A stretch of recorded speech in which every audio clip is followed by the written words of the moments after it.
Olá, boa tarde.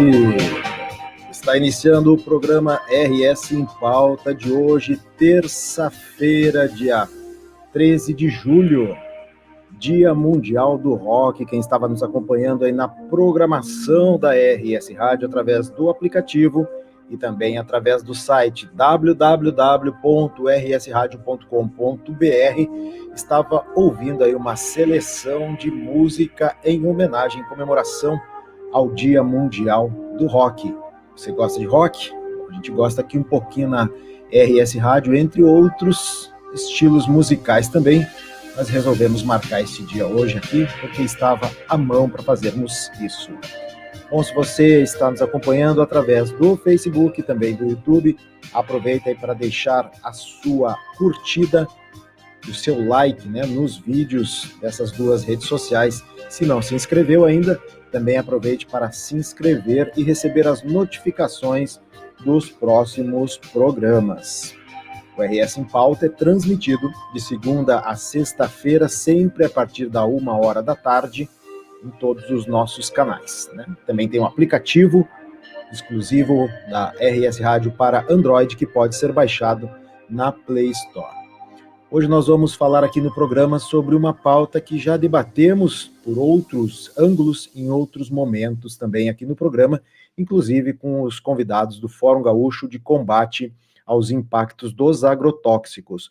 Hoje a nossa pauta vai mais na linha de uma pesquisa, né, do pesquisador Marcelo Firpo de Souza, da Fiocruz, que estará conosco daqui a pouquinho. Ele que faz parte também, pesquisador da Escola Nacional de Saúde Pública, Sérgio Arouca, da Fiocruz, né, vai falar conosco, então, mais detalhes, vai trazer detalhes e informações sobre os incentivos fiscais e os motivos, talvez, né, que façam que governos, após governos, um atrás do outro, sigam dando incentivos fiscais aos agrotóxicos, venenos agrícolas que são colocados na produção de alimentos, ou seja, no meio ambiente e também na mesa dos consumidores.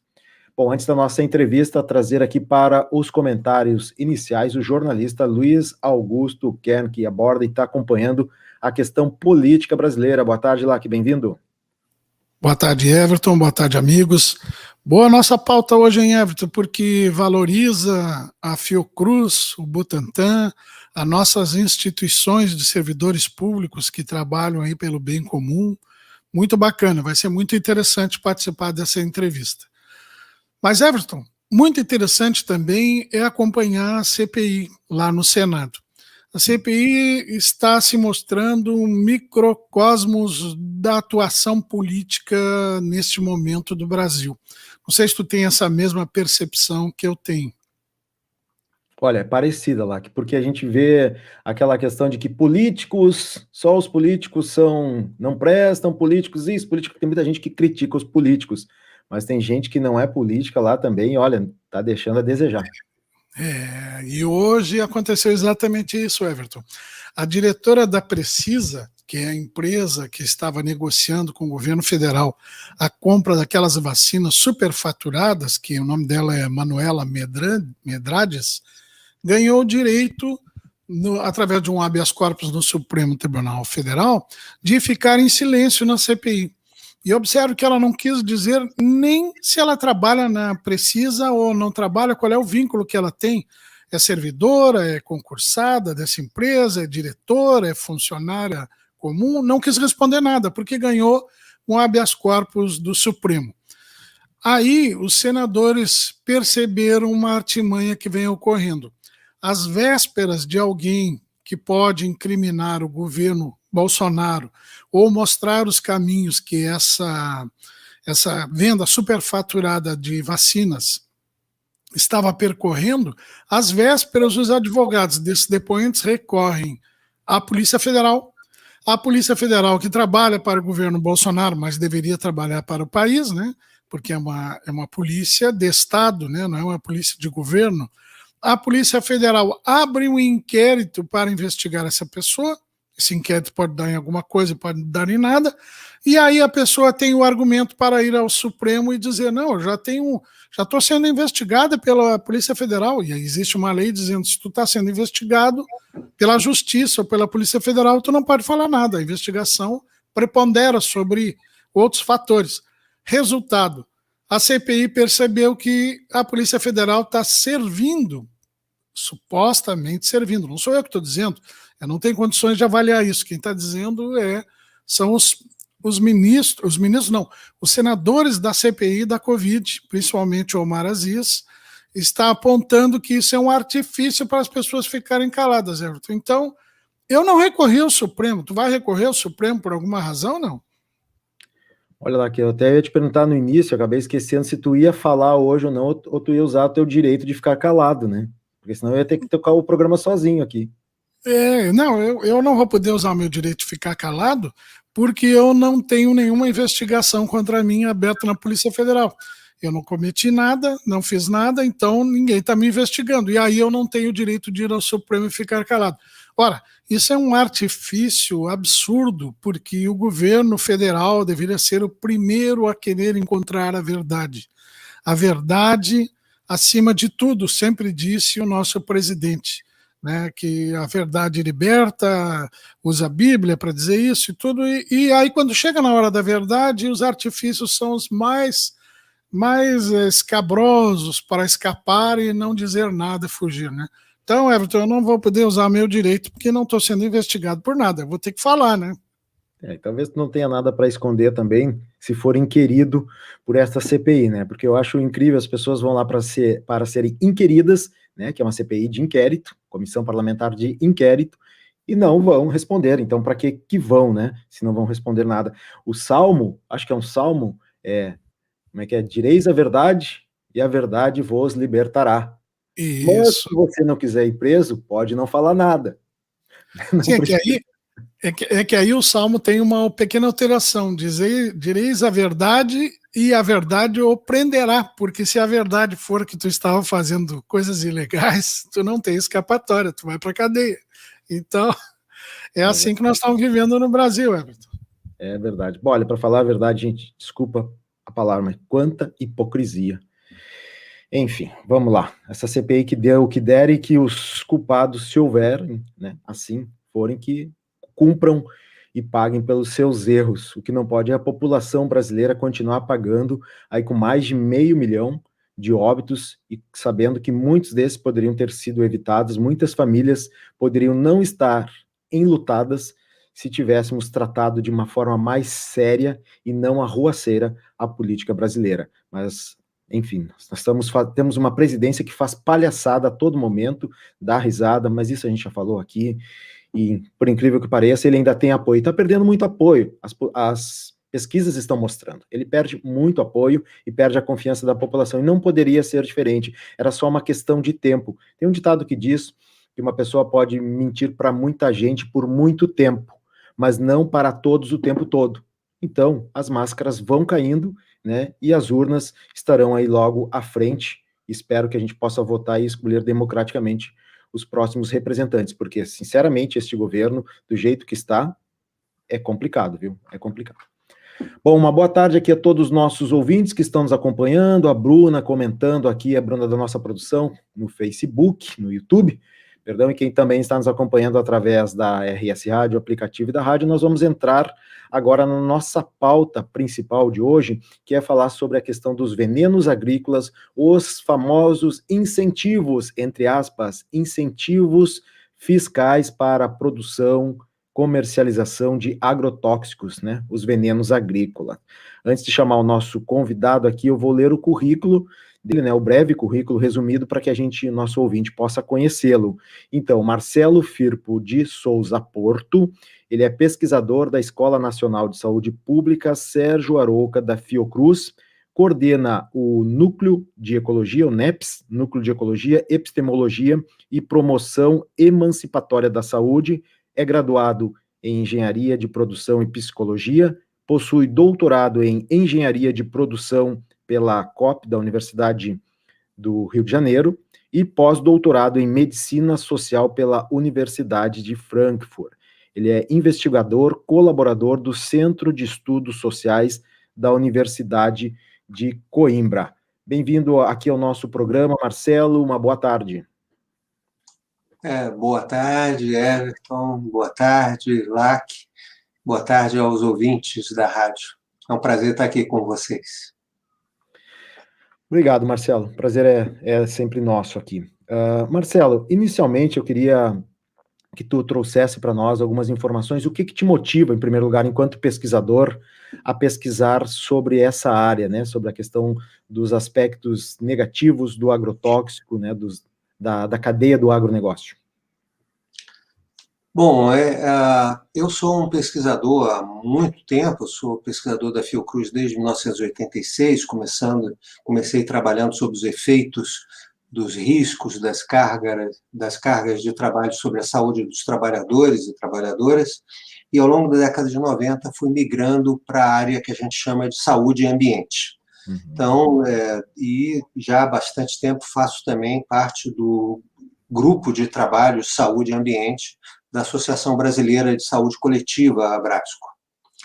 E eu trabalho sobre os efeitos do modelo de desenvolvimento, sobre os riscos ambientais, sobre o que nós chamamos de conflitos ambientais e injustiças ambientais que afetam a saúde da população. Antigamente apenas concentrado nos trabalhadores, e posteriormente eu fui migrando para entender como populações urbanas sofriam com a falta de saneamento e poluição, principalmente as mais pobres e vulneráveis, nas favelas. Trabalhei muitos anos com populações de favelas, e fui trabalhando também com o tema da justiça ambiental, a Rede Brasileira de Justiça Ambiental, com várias populações, para além das populações urbanas. As populações indígenas, as populações quilombolas, as populações de camponeses, camponesas e da agricultura familiar, e os impactos que a mineração, os grandes projetos hidrelétricas,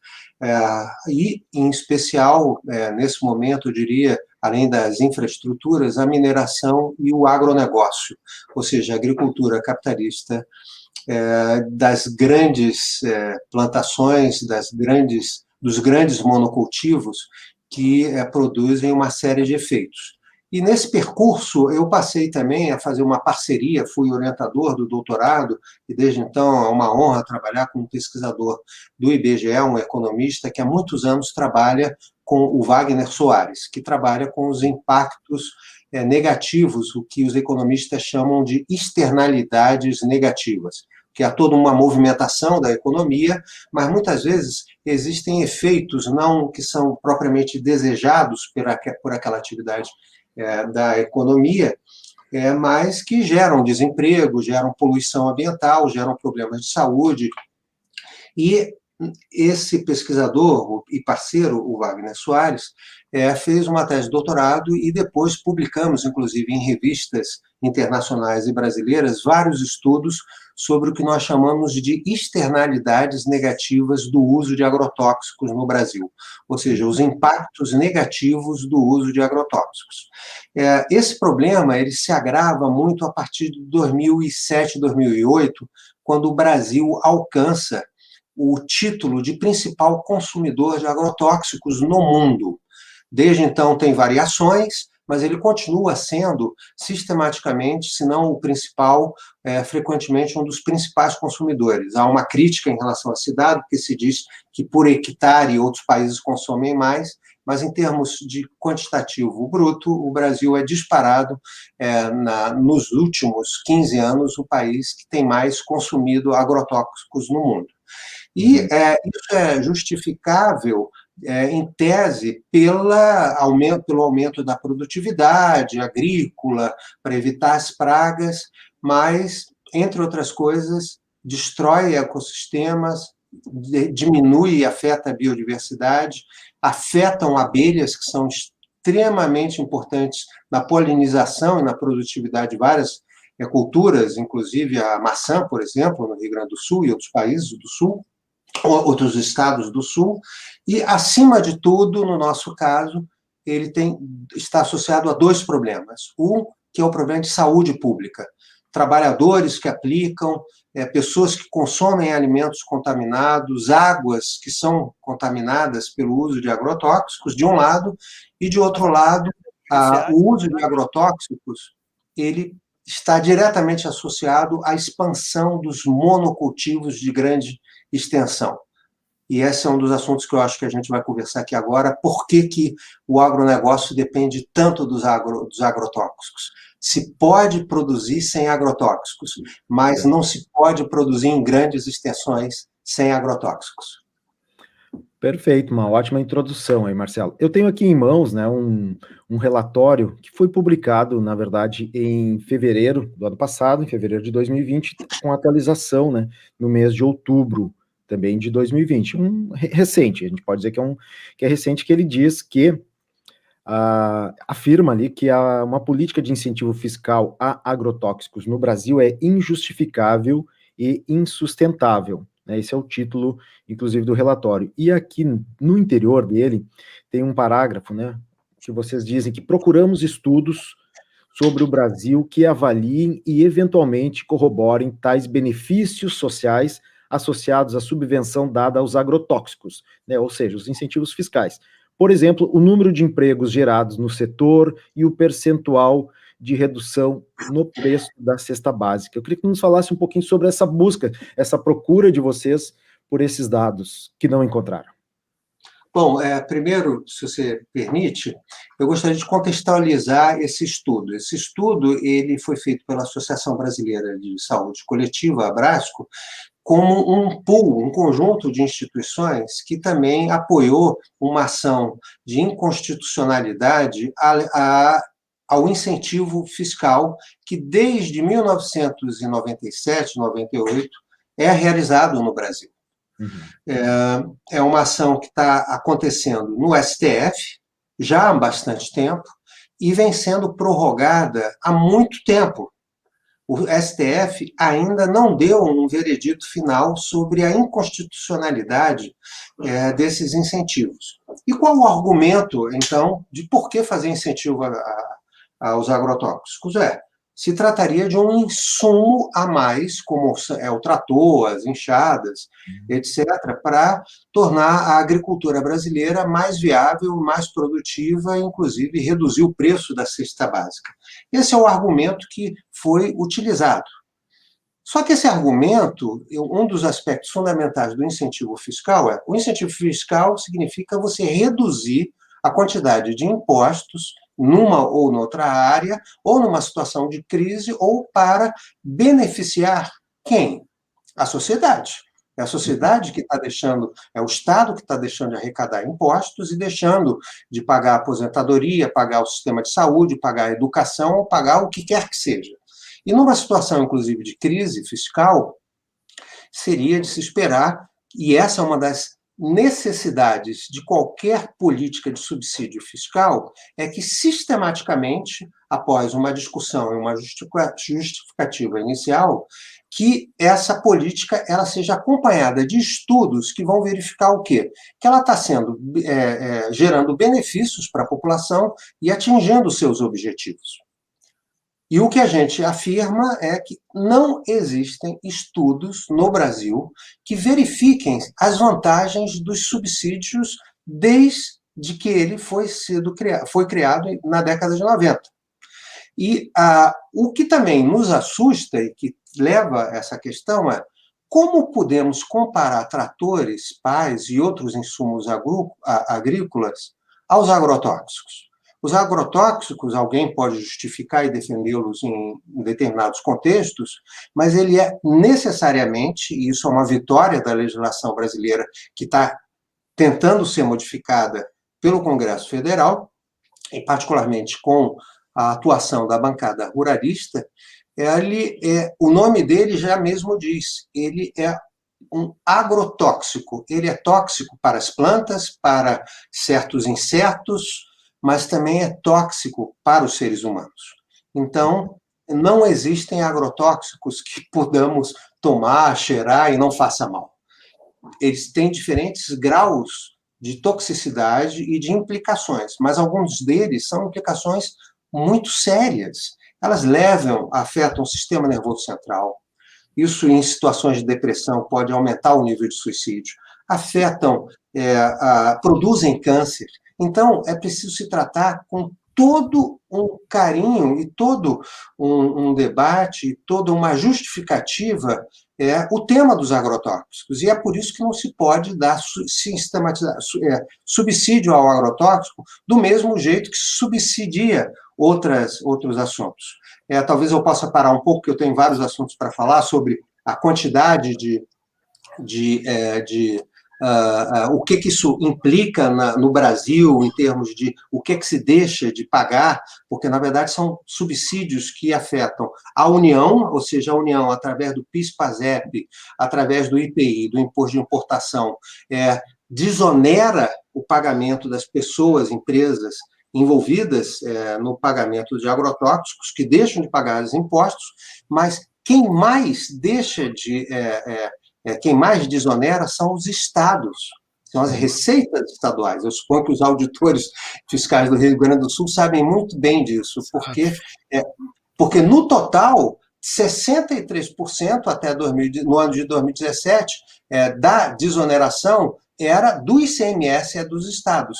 E vocês, talvez, lendo o nosso primeiro relatório, vão verificar que, no caso específico do Rio Grande do Sul, que na época tinha um grande déficit orçamentário de 1 bilhão e quase 700 milhões, 1 bilhão 700 milhões de reais, nesse mesmo ano de 2017, a renúncia fiscal específica de ICMS de agrotóxicos foi de 945 milhões de reais.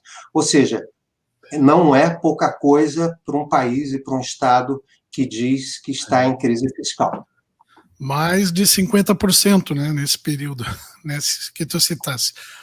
Mas, Marcelo, no início da tua apresentação, tu disseste que iria explicar depois, e eu queria que tu explicasse agora, por que se pode produzir sem agrotóxico, mas não se pode produzir largas extensões de terra, que são o que o agronegócio tem hoje, né? Largas extensões. Por quê? É um problema econômico ou é um problema biológico, químico? É um problema, fundamentalmente, de como a vida e os ecossistemas se organizam. Todo o ecossistema, embora existam ecossistemas urbanos, né, que são casos particulares, inclusive, da crise ecológica que nós vivemos, que é o isolamento da natureza nas sociedades. As pessoas pensam que natureza, ou alimento é o que está dentro do supermercado, na caixinha, não fazem ideia de toda a complexidade que é produzir esse alimento e de todos os recursos naturais envolvidos na produção desse alimento. Então, todo o ecossistema, e supostamente todo o alimento é produzido basicamente em ecossistemas, quando eles são vistos à luz das ciências agronômicas, da biologia moderna, eles são denominados de agroecossistemas. E o modelo de produção de alimentos e de agricultura, ele vai conviver melhor ou pior com a biodiversidade desse agroecossistema. O que é o plantio de grandes extensões? É a eliminação da biodiversidade. Porque, com o que muitas vezes são chamados equivocadamente de pragas, são expressões naturais da vida daquele ecossistema que, à medida em que você produz uma concentração de alimentos para determinados insetos ou destrói essa biodiversidade, há um processo de autorregulação que forma não só a beleza da natureza, mas essa biodiversidade ela é fundamental para a sua sustentabilidade. Então, quando a gente destrói animais, insetos, plantas organismos que, inclusive, são fundamentais na vitalidade dos solos e também utiliza de forma inadequada os recursos como a água daquele solo, e o agronegócio brasileiro é o principal usuário hídrico do Brasil, 70% da água consumida no Brasil é utilizada pelo agronegócio, a gente vai ter um sistema que só consegue se reproduzir destruindo biodiversidade, e quando essa biodiversidade ela se apresenta como praga desequilibrada de insetos ou de outras chamadas ervas daninhas que vão destruir aquela plantação única, que são os monocultivos. E é por isso que não é possível o monocultivo de soja, ou de milho, ou de algodão, ou de café, ou do que quer que seja, se não for com o uso intensivo de agrotóxicos. Perfeito. Everton, permite só um minuto, só sublinhar isso que disse o Marcelo. Sensacional essa visão que tu nos apresenta, nós leigos, a mim leigo, né, de que a expressão de destruir a erva daninha é destruir a biodiversidade, na verdade. Tá? Muito bom, Marcelo.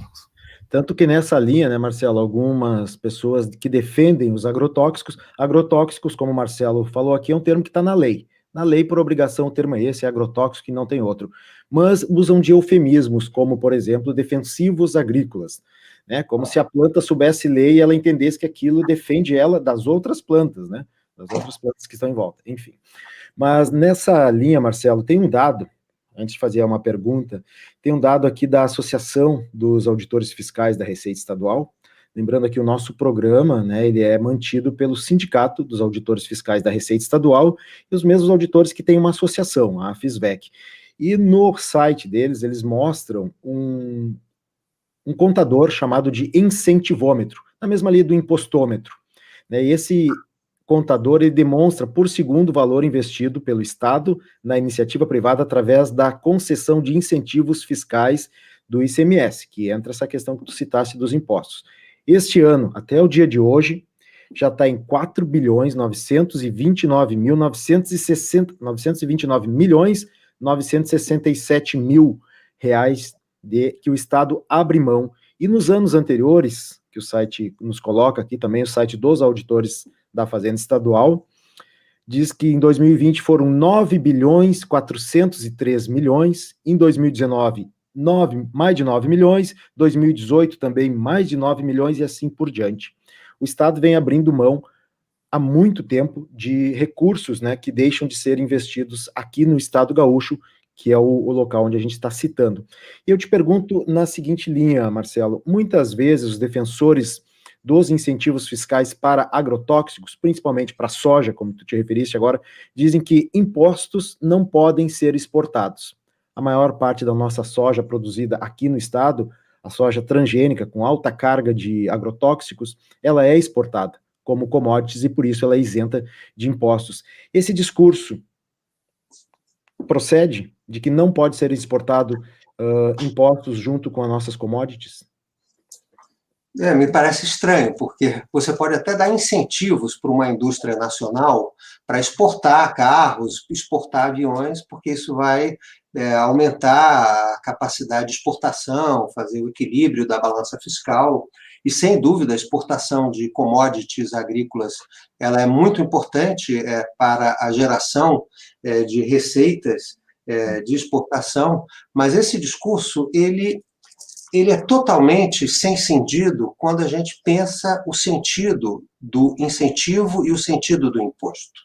O imposto ele tem como finalidade produzir um estado de bem-estar social, um estado de bem-viver, atender às necessidades de educação, de saúde, de segurança pública, de uma sociedade que serve ao cidadão. Então, quando a gente deixa de cobrar impostos, a gente tem que ter bons argumentos.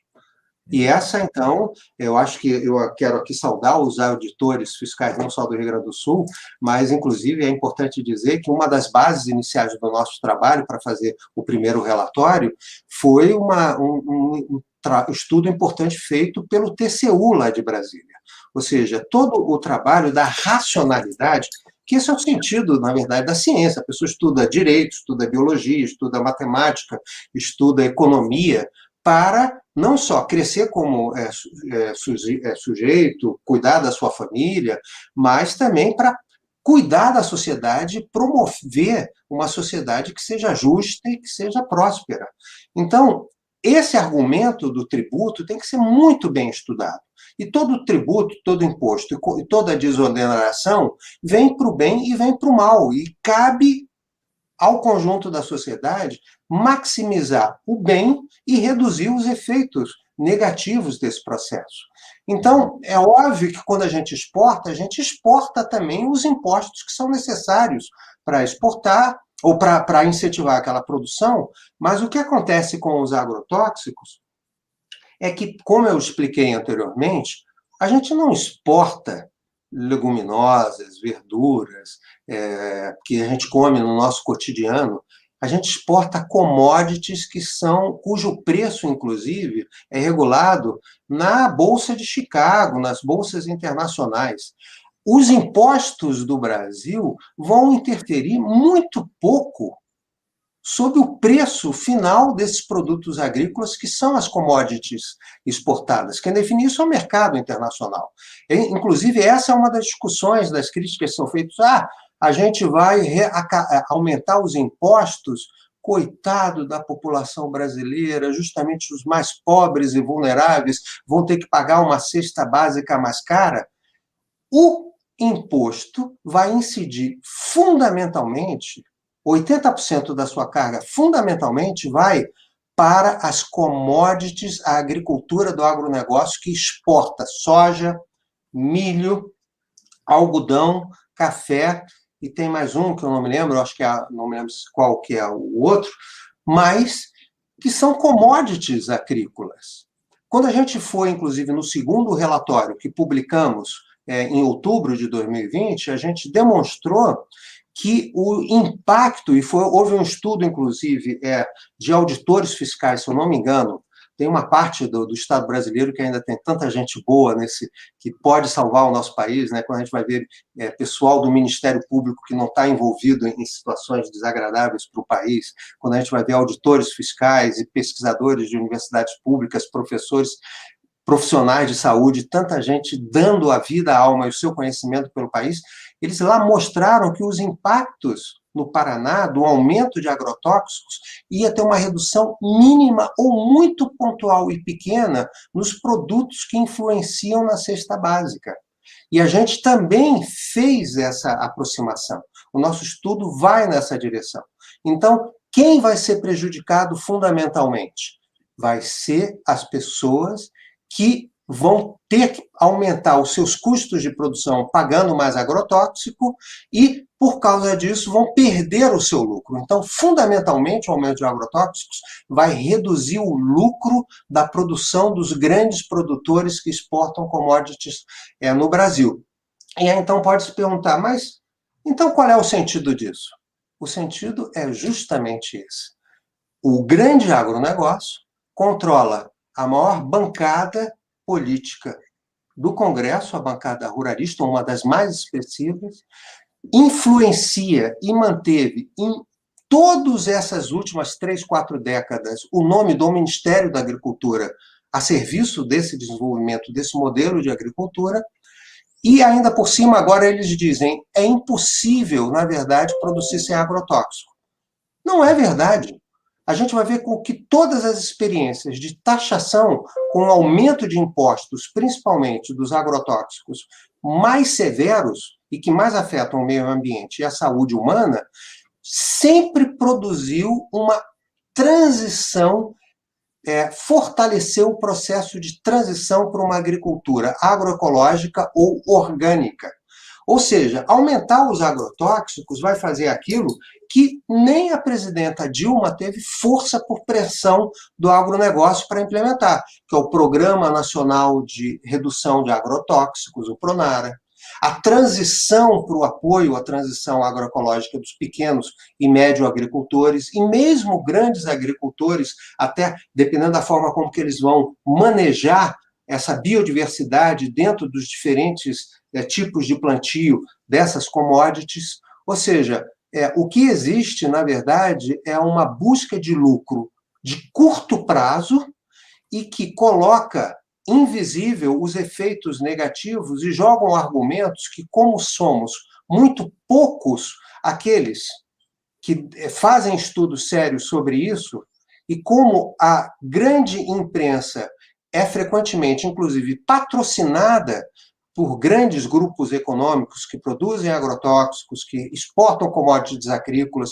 que estão envolvidos nas grandes cadeias de produção de carne, laticínios, com os pastos, na indústria da alimentação e dos supermercados, esse grande império alimentar, o que a gente tem é um dos incríveis absurdos que é o total divórcio entre economia, sociedade e natureza. Então, o que a gente está tentando fazer, que eu acho que é a busca dos jornalistas, dos auditores, não é só aumentar a racionalidade da tributação da política econômica, é aumentar o grau de humanidade, de democracia e de sustentabilidade desse país, que está caminhando por um buraco enorme em nome de irracionalidades que somente se sustentam quando não há debate público, porque se colocar debate público, a gente apresenta argumentos e que vão ser, dificilmente não vai ter contestação. Eu já apresentei esse argumento no Congresso Federal do lado de toda a bancada ruralista. Do meu lado, presidindo um determinado momento, estava a atual ministra da Agricultura. Quando eu apresentei, no final as pessoas responderam, eu pensei, meu Deus do céu, estou protegido por anjos salvadores aqui, anjos da guarda. Porque todos eles disseram, compartilhamos a sua utopia para um futuro melhor para o país. E uma alimentação mais saudável, proteção da natureza. Mas, no momento, temos que pagar nossa dívida, temos que levar o desenvolvimento econômico e o agronegócio não pode ser prejudicado. Marcelo, algo como na época do Delfim Neto, primeiro fazer crescer o bolo, depois distribuir. O bolo nunca fica grande e nunca chega a hora da distribuição. Isso aí, né? Com ganância, o bolo nunca é suficiente. E tem muito pouca gente muito poderosa e muito gananciosa no Brasil e no mundo. Isso não é um problema específico do Brasil. Marcelo, como é que tu imaginas que a gente possa sair dessa enrascada que eu acho que tu identificou dessa forma, né? Uma enrascada. Os meios de comunicação são financiados por esses grandes conglomerados do agronegócio. O agronegócio controla o meio de comunicação e controla o Congresso e controla o Ministério da Fazenda e o Ministério da Agricultura. Como é que nós saímos desse imbróglio? E do meio ambiente, né, lá que atualmente. E do meio ambiente, perdão, exatamente. Olha, eu acho que toda pessoa que tem fé na humanidade tem que ter boas respostas a isso. E a minha resposta não é fácil, porque senão a gente não estaria metido na confusão que a gente se encontra. Primeiro que essa resposta não é uma resposta só do Brasil, é de um modelo de civilização que coloca a economia acima da natureza e da humanidade. Então, eu diria que todo mundo que trabalha, né, o Everton como ambientalista, melhorando a coleta de lixo, fazendo a horta comunitária, melhorando a qualidade do alimento, tornando as cidades mais ecologizadas, mais sustentáveis, também está contribuindo. Mas existem várias outras dimensões. O grande problema é como que a gente quebra esse muro enorme entre a cidade, o campo e a natureza, e entre a circulação de informações e de conhecimentos com a consciência das pessoas e os processos decisórios. Então, eu acho que o grande drama no nosso país, no futuro próximo, é como restabelecer a democracia.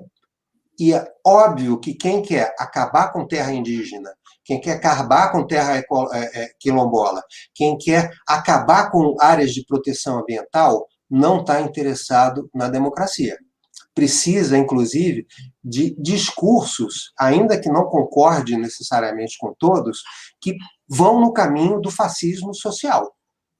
Essa ligação de certos setores da economia neoliberal violenta com o fascismo social é plenamente justificável, porque não há justificativa. Então é preciso fake news, é preciso reduzir democracia, é preciso fazer com que todo o processo eleitoral seja feito sob lógicas que concentram o poder de eleição e o poder de decisão em quem detém poder econômico, se traduzindo em poder político. Então, o primeiro trabalho fundamental da nossa sociedade é resgatar a racionalidade, resgatar o papel da ciência, o papel da educação no resgate de uma sociedade mais democrática. E eu tenho muita esperança, porque quando eu vejo filhos de camponeses, filhos de operários, filhos de favelados, que hoje em dia estão fazendo mestrado, doutorado, estão estudando e representam um futuro importante desse país, num determinado momento, toda essa manipulação em torno da defesa de valores vai voltar a ser combatida por um movimento mais importante em que a gente una conhecimento, razão e sentimento, afeto e sabedoria. Ou seja, produzir essa equação para recolocar o país numa direção que a gente parecia que estava indo e nesse momento está muito pesada. E essa discussão, eu acho que tem um elemento muito central, e eu acho importante falar isso aqui para o público gaúcho, né? E para os estados do sul do país, que são estados muito ligados à dimensão do racismo e de certas práticas racistas, é como que, no futuro, o Brasil vai ter que fazer um resgate da religiosidade e da espiritualidade ligado à democracia, e não somente à biodiversidade, mas à diversidade cultural, espiritual e religiosa. De alguma maneira, eu diria que a esquerda ou os grupos críticos são corresponsáveis, porque durante muito tempo deram pouca atenção à dimensão espiritual cultural. E, nesse momento, há uma concentração e quase que um monopólio em grupos fundamentalistas, neopentecostais, que, em nome de Deus, meu Deus do céu, o que é que falam? Que é algo, às vezes, difícil de imaginar que um cristão está proclamando tanta violência e tanta negação aos princípios básicos do amor cristão. Então, acho que é preciso uma multiplicidade de reunião de narrativas e de produção de ações políticas, de educação e de políticas públicas com o apoio de uma ciência sensível para a gente voltar a falar, a colocar em marcha o que a gente já sabe. Porque a gente já sabe que agrotóxico faz mal à saúde, a gente sabe que vai ter que mudar o modelo de agricultura no Brasil, a gente sabe que vai ter que mudar o modelo de mineração do Brasil, a gente sabe que vai ter que avançar na proteção das terras indígenas, na luta contra o racismo, na proteção ambiental, e a gente vai ter que realinhar a economia a esses princípios. E não vai poder sucumbir como sucumbiu e foi gerando o mal do ovo da serpente durante todo esse tempo de aparente avanço a um mal que estava paralelo e crescente e que, nesse momento, em nome de uma pretensa defesa da liberdade, tem colocado tantos obstáculos à saúde pública, à defesa do meio ambiente, à educação e à democracia. Então, eu sou muito esperançoso e eu espero que os auditores fiscais do Rio Grande do Sul e toda a sociedade gaúcha faça a sua contribuição no futuro, porque eu sei o quanto também é difícil no Rio Grande do Sul, às vezes, desenvolver esse tipo de assunto. Marcelo, para a gente encaminhar aqui, nosso programa já está chegando para o final, eu queria trazer aqui um comentário, o comentário da Edi Fonseca, que nos acompanha, e ela traz um dado que a gente reconhece aqui, que o MST é o maior produtor de arroz orgânico e consegue exportar também, né, a sua produção. Então não é uma questão do uso do agrotóxico que não consegue exportar, inclusive com valor agregado talvez até maior, né, ou com uma margem de lucro maior por ser um produto mais valorizado, principalmente na Europa. A outra questão que, enquanto falavas, Marcelo, eu lembrei, aqui no Rio Grande do Sul, recentemente, questão de poucos dias atrás, nós perdemos um ponto especial da nossa lei que nos diferenciava do restante do Brasil, que era proteger os gaúchos, a população gaúcha, de consumir agrotóxicos que eram utilizados, que eram proibidos em seus países de origem. Isso perdeu, o governo conseguiu aprovar, encaminhou um projeto em regime de urgência e teve maioria na Assembleia Legislativa aqui dos deputados, muitos ligados aos agrotóxicos, né, a bancada ruralista gaúcha, e também ao Centrão, né, os partidos do centro aqui do estado gaúcho votaram a favor disso. Infelizmente, então, a gente perdeu essa lei, essa legislação. O outro comentário em relação ao que tu vinhas falando é a quantidade do uso de agrotóxicos, né, no Brasil, que eles tentam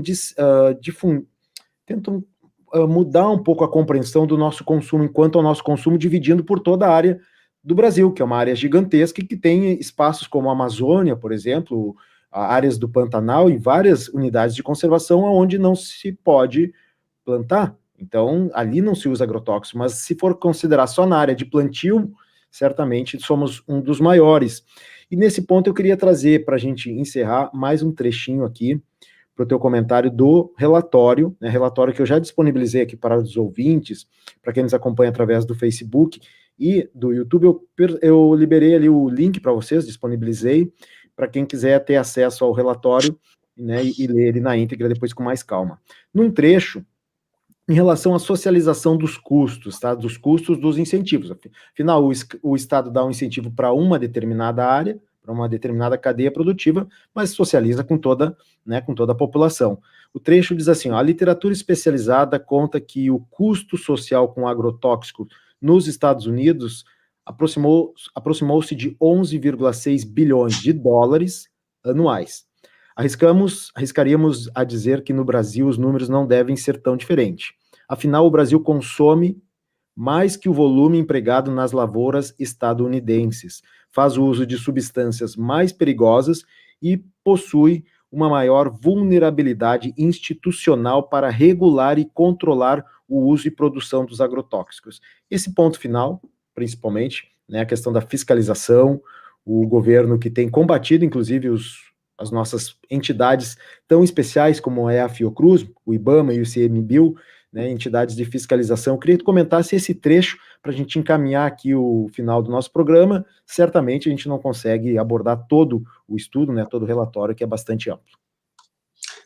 Primeiro dizer que também eu posso lhe passar o link depois, mas nós publicamos em outubro de 2020 um segundo relatório que é uma continuidade e um aprofundamento do primeiro relatório, que se chama Fim dos Incentivos Fiscais aos Agrotóxicos e Cenários Econômicos, Impacto sobre o Custo de Produção, a Renda dos Agricultores e Reflexo sobre o Preço dos Alimentos, em que nós buscamos defender a hipótese, né, e justificamos e apresentamos estudos externos e também estudos que realizamos com as bases de dados que temos acesso, de que os impactos são radicalmente menores e que a manutenção desses subsídios, desses incentivos, prorrogam a continuidade de uma agricultura que nós chamamos químico-dependente. Ela é dependente dos insumos químicos, assim como uma pessoa que é dependente química, um sistema econômico como esse, ele, infelizmente, ele se torna dependente químico. O segundo comentário que eu gostaria de fazer é que essa degradação, essa dificuldade da fiscalização, ela está em pleno curso há vários anos. Ela já tinha dificuldade de avançar como nós gostaríamos há muitos anos atrás, e nos últimos anos, não apenas no governo federal atual, mas já no anterior do governo Temer, houve um processo crescente de flexibilização, não somente em relação à autorização de importação e de uso de agrotóxicos, como também em relação à legislação ambiental como um todo. Um artigo, uma manifestação que a Brasco fez recentemente, que eu estive diretamente envolvido nessa discussão, se refere à aprovação pela Câmara Federal, que vai ter que passar agora pelo Senado e pelo Congresso, a aprovação final, de outros absurdos dos atuais retrocessos que vivemos, que diz respeito à nova Lei Geral de Licenciamento, que flexibiliza, em nome do desenvolvimento, da liberdade econômica, do aumento de empregos, etc., a legislação que define as formas de licenciamento e libera vários tipos de licenciamento para vários tipos de atividades, o que vários órgãos, vários grupos, todos os ex-ministros de meio ambiente até 2016 sem exceção, desde a década de 90, todos que estão vivos, a SBPC, todo mundo tem feito declarações, manifestações por escrito, radicalmente contrárias a essa legislação, a essa nova tentativa de legislação, que vai na mesma legislação da nova lei que elimina o conceito de agrotóxicos e substitui por outro conceito e que justamente visa flexibilizar. Então, a minha palavra final é dizer que a gente precisa, sim, incrementar razão, mas precisa incrementar razão com ética e com argumentações, e a gente, para isso, precisa ter muito trabalho de educação e de furar bolhas para que a ideia de que o desenvolvimento sustentável ou a sustentabilidade, a defesa da saúde, a defesa do bem-estar, inclusive do emprego, ela não só é possível, ela é necessária para o futuro, para o presente das atuais gerações, como para as futuras gerações. A gente não pode dar como legado para os nossos netos, bisnetos, lá daqui a 2, 3 séculos, olhem para o passado e vejam a loucura que era essa sociedade tão especial, e esse país que era, o Stefan Zweig falava isso na década de 40, o país do futuro.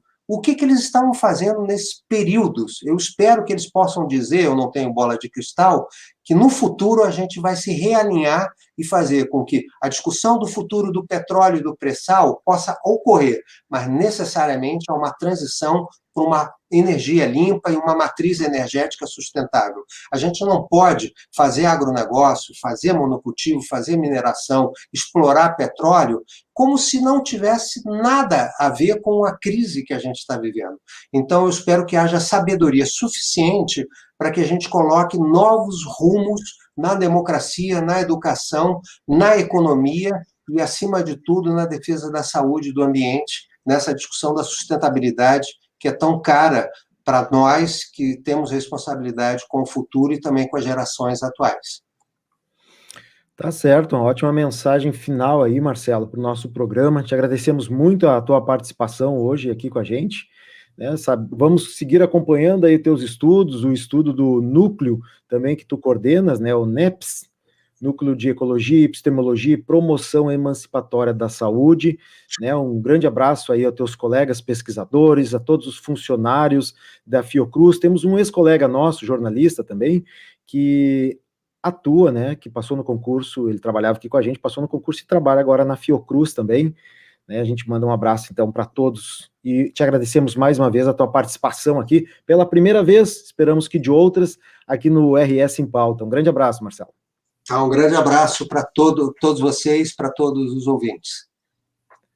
Tá certo, aí conversamos agora, então, com o pesquisador Marcelo Firpo de Souza, ele que é pesquisador da Escola Nacional de Saúde Pública Sérgio Arouca da Fiocruz e também coordenador do Núcleo Ecologia, Epistemologia e Promoção Emancipatória da Saúde.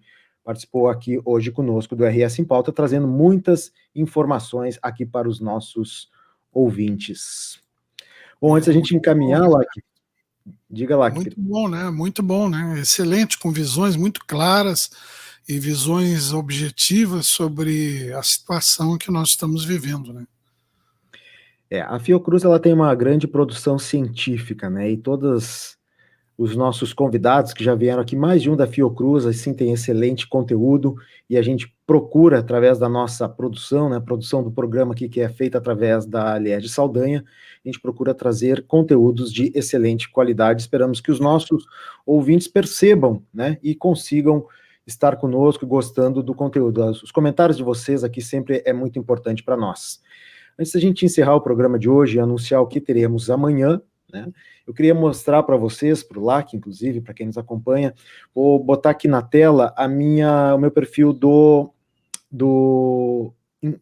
Twitter, tá? Esse é meu perfil do Twitter. Eu fiz uma pesquisa ontem, depois que eu comprei um botijão de gás, e eu achei muito caro, né, aqui em Porto Alegre.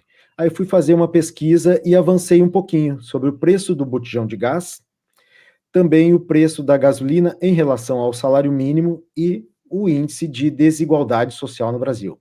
Olhem só como ficam essas questões aqui. Custo do botijão de gás em relação ao salário mínimo. Para quem está acompanhando aqui da tela, Esse gráfico começa em dezembro de 2001. Olhem o desenho, ele era 10%, 10,38% do salário mínimo, subiu para 12,74% lá em 2002. Aí olha essa curva em queda aqui até 2015 para 5,9%, até 2014. Depois baixa para 2015, ele começa a subir, né? 6,04%, começa a subir novamente e agora, em 2021, junho, né? O último mês foi junho de 2021, 7,95%. Já estamos num grande crescimento. Veja o período que ele diminuiu, 2002 a 2015. Agora eu vou trazer esse outro gráfico que é em relação ao custo do litro de gasolina em relação ao salário mínimo, sempre em relação ao salário mínimo. Em 2002, era possível adquirir 127 litros. Ele baixou para 108, para 103 em 2004 e depois começou a subir, chegando a um pico aqui, ó, 242, 237, 254, e aqui ele mostra uma tendência de baixa novamente, 227, 231, e aqui já chega a casa de 200 em 2021. Veja que a tendência desse gráfico seria uma redução, a começar a cair a quantidade de litros de gasolina que um salário mínimo pode comprar.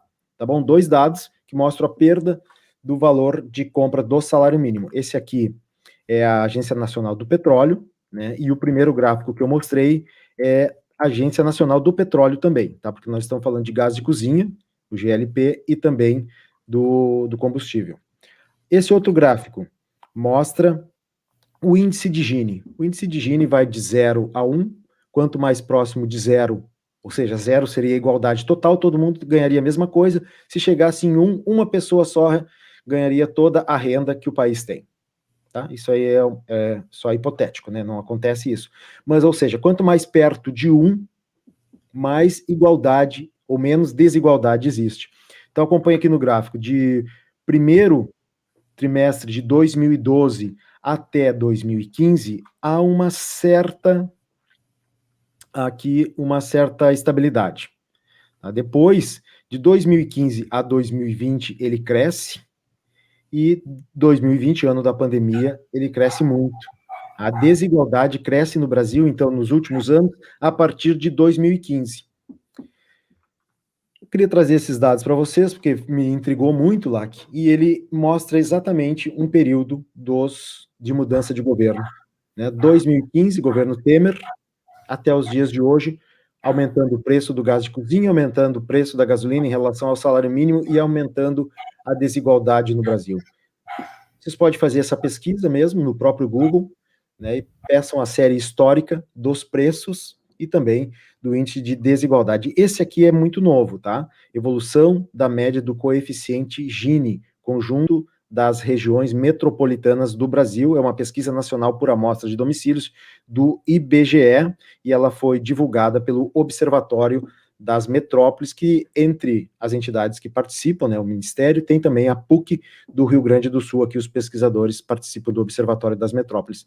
Então, só trazer para vocês esses comentários finais, agradecer muito a participação de vocês. Nós já vamos encerrando aqui o programa de hoje, o RS em Pauta, e esperamos contar com a presença e a participação e a audiência de vocês aqui amanhã no quadro que a gente aborda as questões relacionadas aos impactos sociais, né, e transformações urbanas. Nós vamos conversar com a jornalista Bruna Subtits, que é do Jornal do Comércio. Ela tem a coluna Pensar a Cidade. Estará conosco, então, aqui amanhã, a partir da 13h. Muito obrigado pela audiência de vocês, obrigado, Lac, pela tua participação aqui no programa. Até amanhã, um grande abraço.